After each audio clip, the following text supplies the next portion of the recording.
Good morning बच्चों। आज chapter start करने से पहले सबसे पहले हम एक बार फिर से कोरोना के बारे में थोड़ी जानकारी ले लें। जैसा कि आप सबको पता ही है कि कितनी तेज़ी से कोरोना बढ़ रहा है और अभी तक देश में इसकी वैक्सीन नहीं आई है। लेकिन जब तक वैक्सीन नहीं आती तब तक हमें खुद से सावधानी बरतकर इससे बचे रहना है। इसके लिए हमें क्या क्या काम करने ज़रूरी हैं जिससे हम कोरोना वायरस से बचे रहें और अपने परिवार, समाज और देश को इससे बचाएं। तो सबसे पहले इसके लिए ज़रूरी है सोशल डिस्टेंसिंग, सामाजिक दूरी। ठीक है, कम से कम 6 फीट की दूरी हमें एक दूसरे से बना के रखनी है।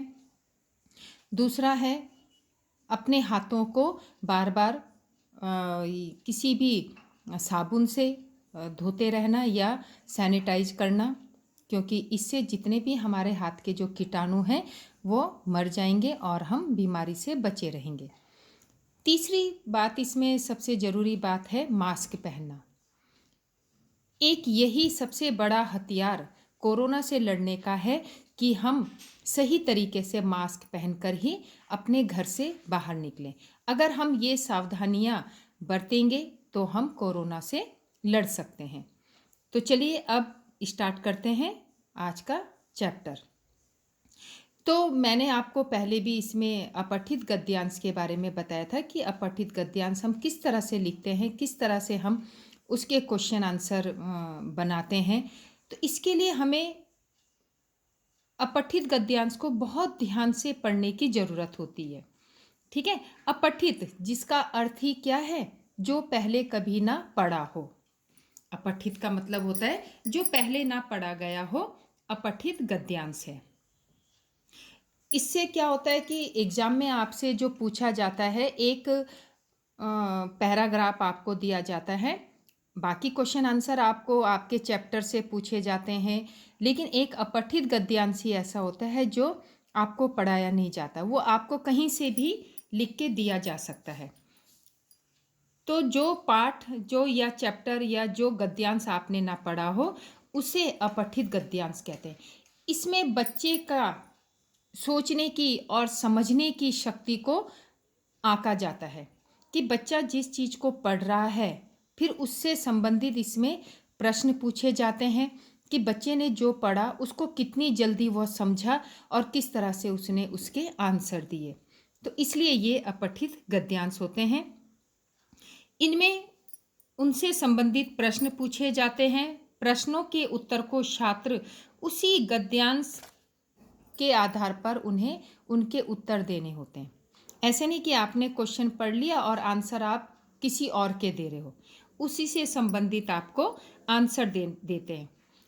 बच्चों, जब आप आंसर देते हो तो कोशिश यह करनी चाहिए कि हमारे आंसर में गद्यांश के वाक्यों को जैसा दिया है वैसा ही ना उतारें। ठीक है, कई बार कोई लाइन होती है ना कि क्वेश्चन उससे रिलेटेड पूछा जाता है और हम क्या करते हैं, गद्यांश में जो सेम होता है उसी को उतार के लिख देते हैं। इससे आपके मार्क्स कट होते हैं। हमें उसको अपने शब्दों में बताना चाहिए। ठीक है, अब आपको समझना होगा कि अपठित गद्यांश का उद्देश्य क्या होता है। तो इसमें इसका मूल्यांकन विद्यार्थियों के भाव या भाषा बोध संबंधी ज्ञान का पता लगाना होता है। इसमें क्या होता है, इसका क्या मतलब है कि हम अपठित गद्यांश दे रहे हैं, इससे हम क्या जानना चाहते हैं कि विद्यार्थियों का जो भाव है या उसका भाषा बोध है उससे संबंधित बच्चे को कितना ज्ञान है, वह किसी बात को किस तरह से समझता है और उसको किस तरह से व्यक्त कर सकता है। इस चीज को जानने के लिए अपठित गद्यांश दिया जाता है। अर्थात गद्यांश की भाषा को बच्चे समझते भी हैं या नहीं। अब इसका उत्तर हमें कैसे मिलेगा, जब हम आपको अपठित गद्यांश देंगे और फिर उससे संबंधित प्रश्न देंगे, तब आप किस तरह से उनके आंसर देते हो। तो इससे बच्चों की विवेकशीलता का मूल्यांकन होता है। ठीक है, और साथ में ही वे अपनी अभिव्यक्ति को किस तरह से व्यक्त कर सकते हैं, उनकी अभिव्यक्ति की क्षमता का भी पता चलता है। अब बच्चों, हम जब कोई भी अपठित गद्यांश को हल करते हैं तो उसमें हमने किन बातों का ध्यान रखना है? सबसे पहले हमें किसी भी गद्यांश को एक दो बार ध्यान से पढ़ना चाहिए। उसमें हमें जल्दबाजी नहीं दिखानी चाहिए कि अरे मुझे तो ये भी आता है, मैं इसका आंसर समझ सकता हूँ। लेकिन जल्दबाजी में कभी कोई आंसर नहीं देना। हमें अपठित जो गद्यांश है उसको 2-3 बार ध्यान से पढ़ना चाहिए। फिर उसके बाद प्रश्नों को अलग अलग करें और प्रत्येक प्रश्न के उत्तर को रेखांकित करें। अब जब हमने गद्यांश पढ़ लिया उसके बाद हम देखते हैं कि ये क्वेश्चन पूछा गया है और इसका आंसर मुझे लग रहा है कि ये है, तो हम उसको क्या कर दें? अंडरलाइन कर दें। और जब हम उसके आंसर को लिखेंगे तो हमें सेम उसी की तरह नहीं उतारना है, हमें उसमें अपनी बातों को भी रखना है, उसी से संबंधित।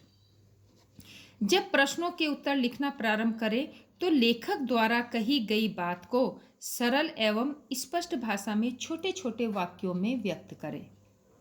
हमेशा भाषा कब प्रभावशाली होती है? जब हम उन्हें छोटे छोटे वाक्यों में लिखते हैं।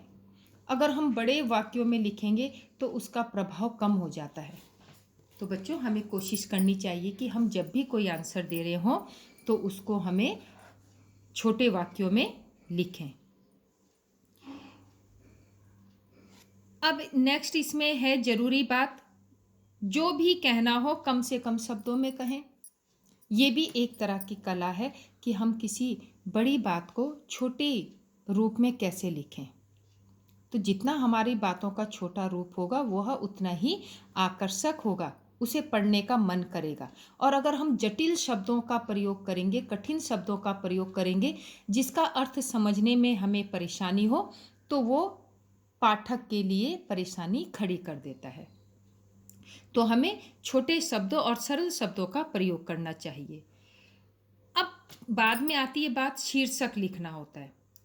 ठीक है, तो हमें शीर्षक बहुत सोच समझ के लिखना है कि इसका क्या शीर्षक होगा। उसमें जो हमें सबसे उपयुक्त और छोटे रूप में मिले उसी को हमें शीर्षक लिखना चाहिए।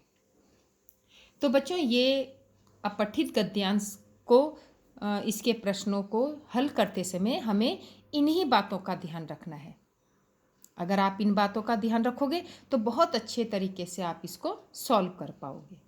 तो अब मैं आपको वर्कशीट में कुछ गद्यांश लिखने के लिए दूंगी, उसे आपने अपनी फेयर नोटबुक में करना है। Thank you.